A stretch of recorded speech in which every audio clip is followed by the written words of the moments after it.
3 eaten out of a total of 8. So this becomes equals to 3 all over what? 8. Have you ever wondered how to split a big cake with 3 friends and still have 5 portions left for yourself?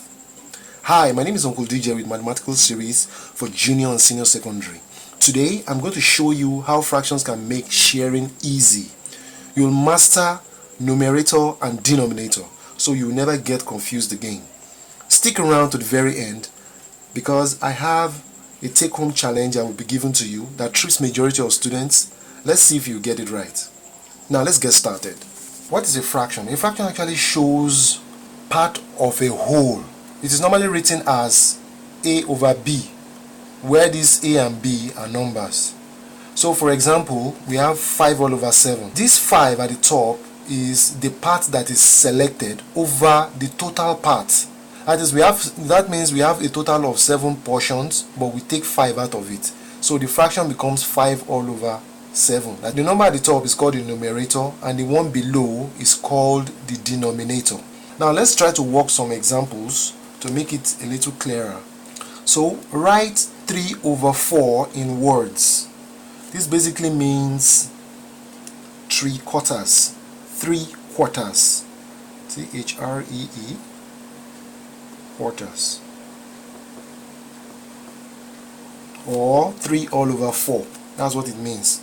Now number 2. Now let's cut a cake into 8 parts and eat 3 out of it. So let us draw the cake. The cake will be something like this. So this is a cake that has been cut into 8 equal parts. Now let's eat 3 out of it. So let's do that by shading. Now this in fraction form is 3 eaten out of a total of 8. So this becomes equals to 3 all over what? 8. That's our final answer. Now let's do number 3. Shade 2 over 5 of a rectangle divided into 5 parts. That is a rectangle that is divided into 5 parts. So let us first draw the rectangle. Please subscribe. That is divided into 5 parts. So we have 1, 2, 3, 4, and 5. This is a rectangle divided into 5 parts. So, but we need to shade 2 out of it. So let us shade this, and let us shade this. So 1, 2.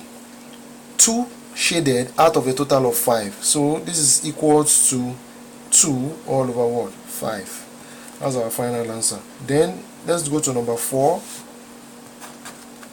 Shade 3 oranges out of 5 oranges. So we have a total of 5 oranges and we are shading 3 out of them. Let us draw the oranges. 1, 2, 3, 4, and 5. So we have a total of 1, 2, 3, 4, 5 oranges, and we need to shade 3 oranges.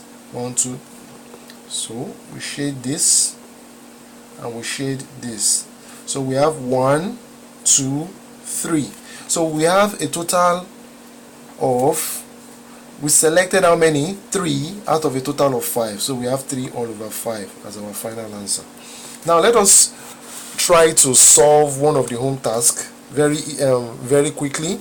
So let's do it here. Number 1. So in a class of 30 students, 12 are girls. What fraction are boys? So total students, total is equals to what? 30. Then we have what? 12 girls. Then what fraction are boys? Our boys is, we don't know. So from here, to get the number of boys is equal to total minus girls, which is equals to 30 minus what? 12. And this gives us what? 18 boys. So let's say out of 30 students, 18 are boys. So the fraction of boys will be equals to what? The number of boys that we have is 18 all over the total, which is what? 30. This is our fraction. But you can make it, you can observe that the numerator and the denominator have something in common. They have a common factor. 6 in 18 is 3. 6 in 30 is 5. So our final answer becomes 3 all over 5. This is our final answer. Before I go to the next section, which one of the class questions was the hardest? Let me know in the comment section. So now try to work this home task and write your answer in the comment section. The answer to the home task is shown somewhere within this particular video lesson. All you have to do is check it very well. Until we meet again, thank you so much for watching, and goodbye. Thank you.